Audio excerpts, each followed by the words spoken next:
চাঁদাবাজি বন্ধ হয়নি, অধিকার মনে করেন চাঁদাবাজরা, বলছেন কুমিল্লার আসিফ মাহমুদ। স্থানীয় সরকার মন্ত্রণালয়ের উপদেষ্টা আসিফ মাহমুদ সজীব ভূঁইয়া বলেছেন, ফ্যাসিবাদী শাসনের কারণে চাঁদা দেওয়াকে অনেকেই যেমন দায়িত্ব মনে করেন, তেমনি চাঁদা আদায় করাকে অধিকার মনে করেন চাঁদাবাজরা। গত বৃহস্পতিবার বিকেলে কুমিল্লার মুরাদনগর উপজেলায় স্বাধীনতা দিবস উপলক্ষে পবিত্র কোরআন প্রতিযোগিতা অনুষ্ঠানে এসব কথা বলেন তিনি। আসিফ মাহমুদ বলেন, জুলাই অভ্যুত্থানে শত সহস্র শহীদের রক্তের বিনিময়ে আমরা যে স্বাধীনতার কথা বলছি, সেখানেও পূর্বের মতো বিভিন্ন উপায়ে চাঁদাবাজির ঘটনাগুলো চলমান আছে। ফ্যাসিবাদী শাসনের কারণে এমন একটা পরিস্থিতিতে চলে এসেছি, অনেকে চাঁদা দেওয়াকে দায়িত্ব মনে করে।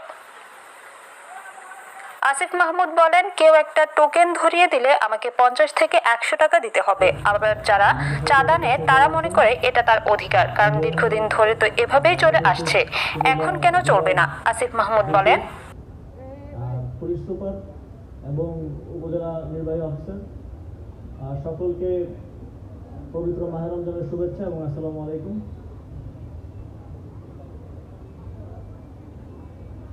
প্রথমত এই আয়োজনের সাথে যারা যুক্ত ছিলেন, যারা পরিশ্রম করে এই আয়োজনকে সাফল্যমণ্ডিত করেছেন এবং যাদের অংশগ্রহণের মাধ্যমে এই আয়োজন অর্থবহ হয়েছে, সে সকল কোমলমতি মাধ্যমিক শিক্ষার্থীদেরকে আমি ধন্যবাদ জানাই।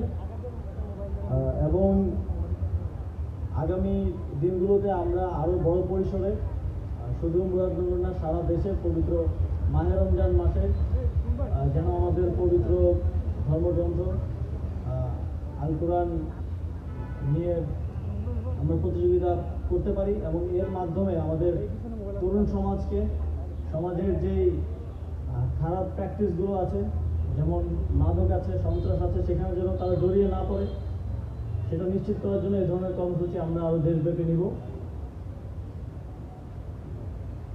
আমরা এই সরকার প্রথম থেকে স্পষ্টভাবে আমরা বলছি যে তরুণরা আগামী বাংলাদেশের ভবিষ্যৎ, শিশু কিশোররাই আগামী বাংলাদেশের ভবিষ্যৎ। আমরা তাদেরকে যেভাবে গড়ে তুলব, আমরা ঠিক সেরকম একটা বাংলাদেশ ভবিষ্যতে গিয়ে পাব।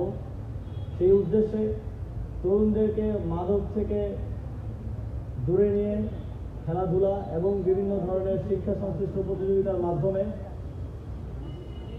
একটি সুন্দর ভবিষ্যৎ প্রজন্ম গড়ে তোলার লক্ষ্যে অন্তর্বর্তীকালীন সরকার কাজ করে যাচ্ছে। জনগণের পক্ষ থেকে আপনারা তাদের সহযোগিতা করছেন, সমর্থন করছেন, সেজন্য আপনাদেরকে ধন্যবাদ। আপনারা জানেন যে কিছুদিন আগেই কোম্পানিগঞ্জে একটা ঘটনা ঘটেছে। অত্যন্ত দুঃখজনক যে এই জুলাই গণঅভ্যুত্থানে শত সহস্র শহীদের রক্তের বিনিময়ে আমরা যে স্বাধীনতার কথা বলছি, সেখানেও পূর্বের মতো বিভিন্ন উপায়ে চাঁদাবাজি, সন্ত্রাসের মতো ঘটনাগুলো চলমান আছে।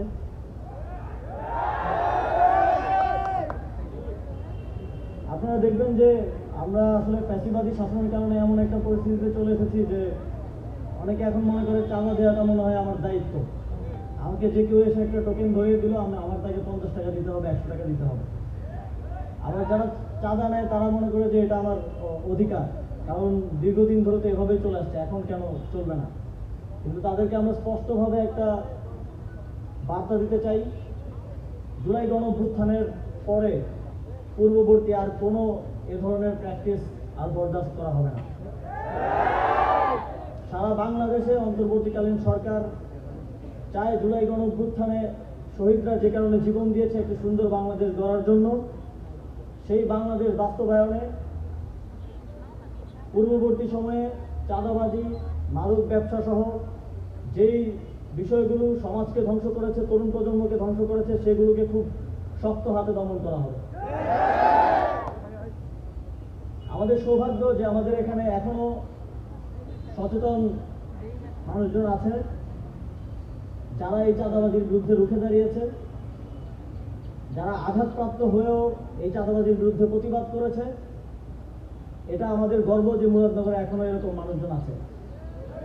আমরা সারা দেশের তরুণ সমাজকে আহ্বান জানাতে চাই, আপনারা যেখানেই চাঁদাবাজি দেখবেন, যেখানেই দেখবেন যে বিভিন্ন সমিতির নামে টোকেন ধরে দিয়ে টাকা নেওয়া হচ্ছে, সেখানেই প্রতিবাদ করবেন, সেখানেই রুখে দেবেন।